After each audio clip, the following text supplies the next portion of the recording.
Ada suatu kisah mengenai budak yang menjadi salah satu raja di sorga.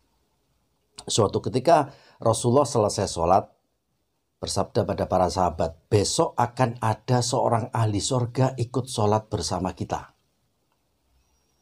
Mendengar seperti itu, Abu Hurairah radhiyallahu anhu besoknya dia datang lebih awal.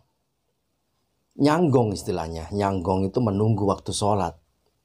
Dia merasa bahwa dirinya ya termasuk ahli sorga karena selalu bersama Rasulullah. Bahkan banyak hadis yang diriwayatkan oleh Abu Hurairah ini.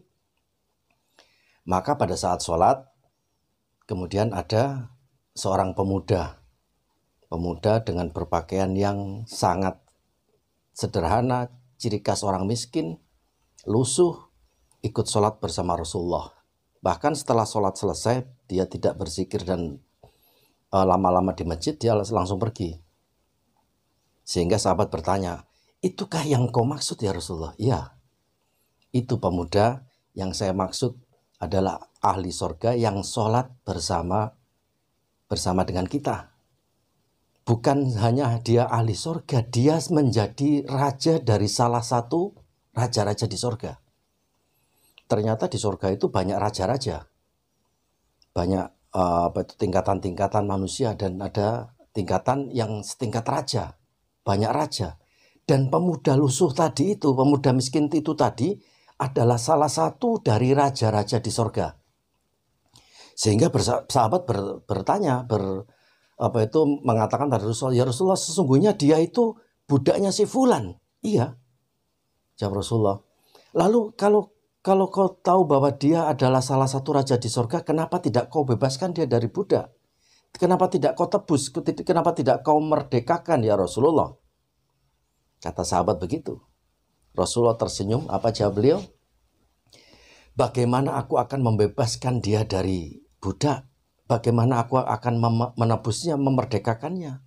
Jika yang menjadi sabab, menjadi penyebab dia menjadi salah satu raja dari raja-raja di surga, ya karena dia menjadi budak itu.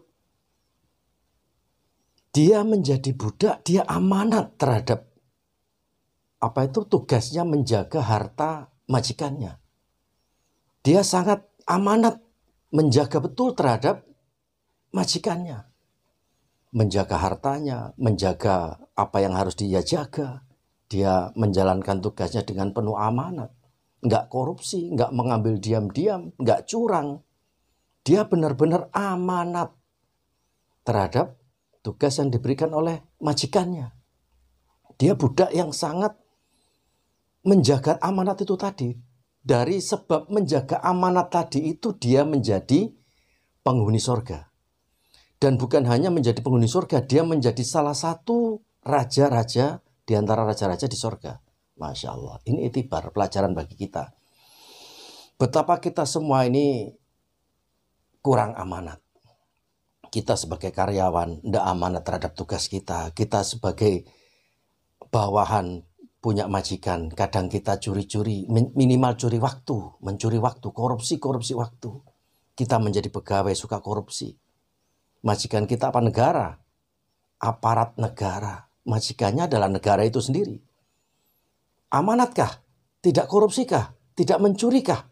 Minimal kalau sidang tidur itu mencuri waktu namanya. Mencuri waktu. Tidak mencuri, tidak korupsi. Sangat menjaga amanat itu berat. Amanat itu sangat berat untuk ditanggung pada yang dibebani amanat.